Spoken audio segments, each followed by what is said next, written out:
Academics के class 10th के session में आप लोगों का हार्दिक अभिनंदन है। वास्तविक संख्याएं जो हमारा पहला चैप्टर है एनसीईआरटी का, उसका भाग 3 में आप लोगों के सामने ला रहा हूं। हमने परसों भी कुछ सवाल किए थे, हमने कल भी 2-3 सवाल करे थे। हम आज भी 1-2 सवाल आप लोगों को बताएंगे कि किस तरीके से इस चैप्टर के सवाल आप लोगों को करने हैं। ठीक है, तो पहला क्वेश्चन जो आज का है ये एग्जाम्पल है, मैं आपको बता दूं जो 1.1 है। इससे पहले के जो एग्जाम्पल हैं वो मैं आपको करवा रहा हूं। अगर बुक में देखेंगे तो आपको ये आराम से मिल जाएंगे। एनसीईआरटी की बुक है, आप लोग अपने बुक्स अपने पास रख के स्टडी किया कीजिए। ठीक है, तो शुरू करते हैं। हमारा आज का पहला क्वेश्चन है कि दर्शाइए एक धनात्मक विषम पूर्णांक जो है 4q+1 या 4q+3 के रूप का होता है। देखिए, इस तरह का क्वेश्चन मैंने आपको कल भी कराया था कि एक धनात्मक सम पूर्णांक जो होता है वो 2q के रूप का होता है तथा धनात्मक विषम पूर्णांक जो होता है वो 2q+1 के रूप का होता है। यहाँ पे मैंने b बराबर 2 लिया था, मैंने आपको बताया भी था शायद। ठीक है, तो अब यहाँ पे क्या है, दर्शाइए एक धनात्मक विषम पूर्णांक 4q+1 4q+3 के रूप। अगर आपने ये कल वाली वीडियो नहीं देखी है तो इससे पहले जाके कल वाली वीडियो देख लीजिएगा, आप लोगों को निश्चित ही इस सवाल के बारे में पता चल जाएगा। वैसे आपको इस सवाल से भी पता चल जाएगा कि क्वेश्चन कैसे करना है। ठीक है, तो चलते हैं। देखिए इसमें क्या है, देखिए 4q+1 है। अगर आप देखें तो a बराबर क्या है bq+r, अगर मान लीजिए हमारे पास होता है ना यूक्लिड विभाजन एल्गोरिथम से, यूक्लिड विभाजन प्रमेयिका से अगर हमारे पास क्या होता है a बराबर bq+r होता है, तो मुझे पता था कि मैं क्या कर रहा हूं कि मैं इससे कंपेयर कर रहा हूं, मैं इसको इससे कंपेयर कर रहा हूं, है ना। ये मैंने आपको पहले ही बता रखा है हमारी पिछली वीडियो में कि इससे मैं कंपेयर कर रहा हूं। तो मैं b बराबर कितना ले लेता हूं, 4 ले लेता हूं। ठीक है, माना b बराबर क्या लेने पर 4 लेने पर। ठीक है, माना b बराबर क्या लेने पर 4 लेने पर। ठीक है, तो मैं b का मान यहां रख देता हूं। a बराबर कितना 4q+r। ठीक है, a बराबर कितना 4q+r।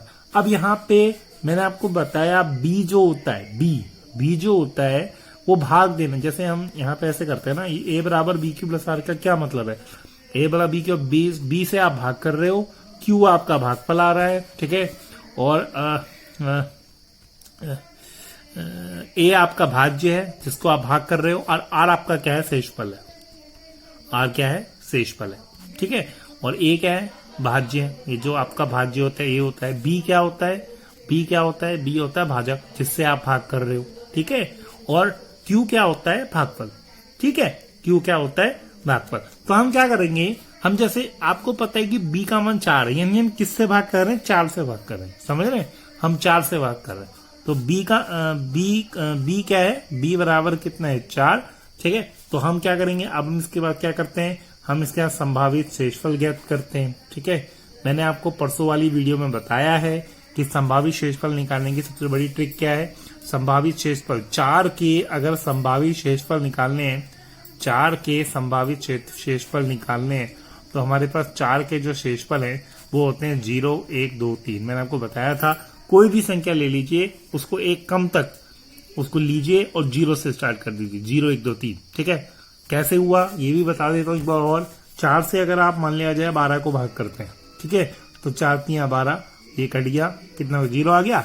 फिर 4 से 13 को भाग कीजिए, तो 4 3 12, ठीक है, 1 आया। ठीक है, फिर 4 से 14 को भाग कीजिए, 4 3 12, कितना आ गया, 3 आ गया या 2 आ गया।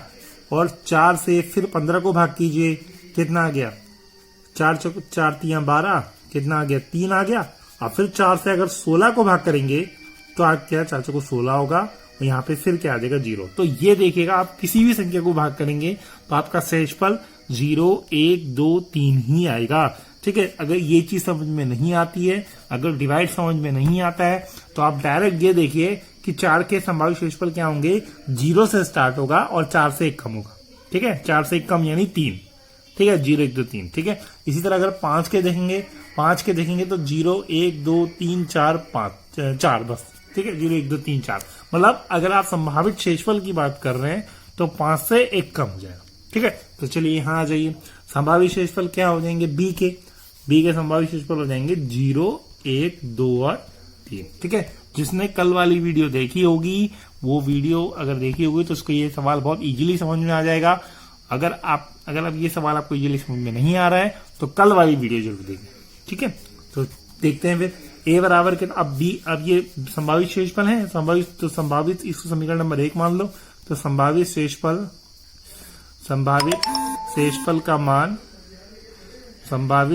का मान कहाँ रखेंगे? संभावित शेषफल का मान कहाँ रखेंगे? समीकरण 1 में। कहाँ रख देंगे? समीकरण 1 में, ठीक है। तो समीकरण 1 में रख दो। तो ए बराबर कितना हो जाएगा? पहला हो जाएगा 4q + 0 ना, 4q + 0। आर का मान कितना? 0 है। 4q + 1, फिर 4q + 2, फिर 4q + 3। लीजिए, हो गया, समझ गए? 4q + 0, 4q + 0, 4q + 1, आर की जगह पे 1 रख दिया, आर की जगह पे 2 रख दिया, आर की जगह पे क्या रख दिया? 3 रख दिया, ठीक है। 4q + 0, 4q + 1, देखिए आर की जगह 1 रख दिया, आर की जगह 2 रख दिया, आर की जगह रख दिया 3 रख दिया, ठीक है। चलिए, हो गया। मतलब मैं आर की जगह पे क्या रख दे रहा हूँ? 0, 1, 2, 3 रख दे रहा हूँ, उनको अलग अलग क्या कर दे रहा हूँ, मतलब लिख दे रहा हूँ, ठीक है। अब हमें यहाँ पे क्या करना है? हमारा क्वेश्चन क्या कह रहा है? क्वेश्चन कह रहा है कि दर्शाइए एक धनात्मक विषम पूर्णांक 4q + 1 तथा 4q + 3 के रूप का होता है। इसमें केवल विषम पूर्णांक बताया गया है। क्या बताया गया? विषम पूर्णांक। मैंने आप लोगों को बताया है कि विषम पूर्णांक जो होते हैं वो होते हैं कौन कौन से? 1, 3, 5, 7 धनात्मक विषम पूर्णांक जो होते हैं वो क्या होते हैं? 1, 3, 5, 7। ये तो आपको पता ही है, सभी को पता होगा क्लास 9 में, क्लास 10th में। 1, 3, 5, 7, 9, 11, मतलब 1, 3, 5, 7, 9 जिसके अंत में आता है विषम पूर्णांक होते हैं, ठीक है। तो यहाँ पे देखिए लास्ट वाली संख्या देख लीजिए, 1 और 3 है ना, 4q + 1 आ रहा है और 4q + 3 आ रहा है ना, क्योंकि ये दोनों क्या है? विषम पूर्णांक है। तो लिखोगे यहाँ पर विषम पूर्णांक क्या है?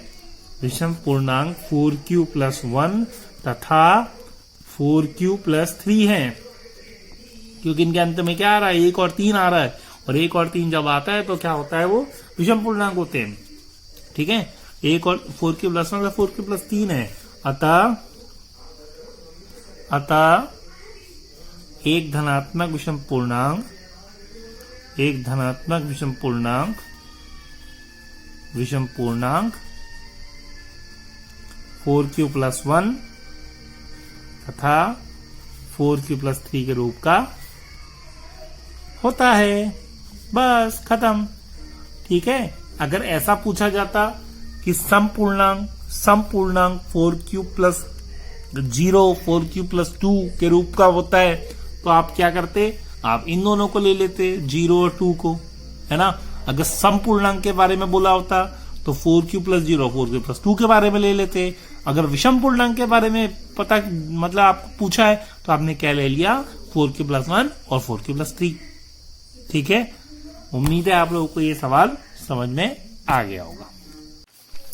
चलिए अब नेक्स्ट क्वेश्चन की तरफ बढ़ते हैं। जो अगला एग्जाम्पल है आप लोगों का 1.1 से पहले तीसरा एग्जाम्पल ये आपका है, ठीक है।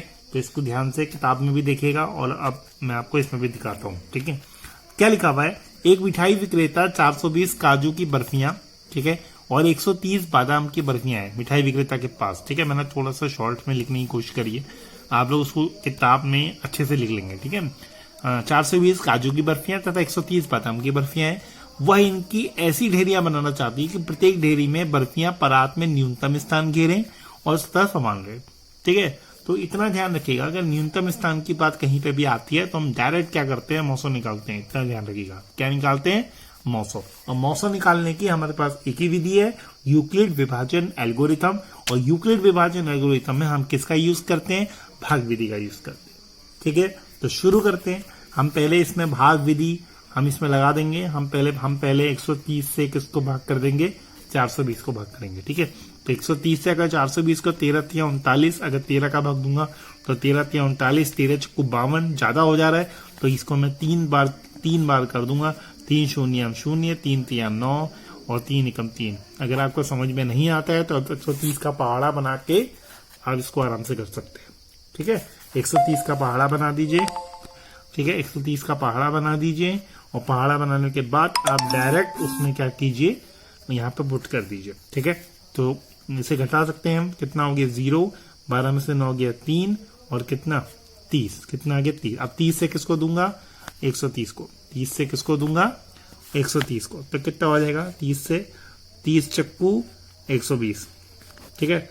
कितना आ गया, यहाँ पे घटाऊंगा तो 10 आएगा, यहाँ पे घटा के कितना आएगा 10, ठीक है। 3 में से 2 गया 1, फिर 10 से किसको दूंगा मैं 30 को दूंगा, तो 10 3 कितना हो जाएगा 30 और ये कैंसिल आउट हो जाएगा। यहाँ पे क्या आ गया मेरा जीरो, हमारा क्या आ गया जीरो, हमारा क्या आ गया शेषफल आ गया। मुझे पता है जहां पे जीरो शेषफल आता है वहां पे क्या होता है मेरे पास, वो हमारा मौसो हो जाता है, ठीक है। वो हमारा क्या हो जाता है, मौसो हो जाता है, ठीक है। तो हम अब स्टेप वाइज चलते हैं। स्टेप फर्स्ट में आपको पता है हम 420 और 130 की बात कर रहे हैं, तो 420 इज ग्रेटर देन कितना हो जाएगा 130, तो यहाँ पे लिख देंगे 420 बराबर, मुझे पता है कि मैं इन दोनों को गुणा करता हूं और इसमें क्या कर देता हूं, जोड़ देता हूं, यानी कितना 130 गुणा 3 प्लस के कितना 30। Now step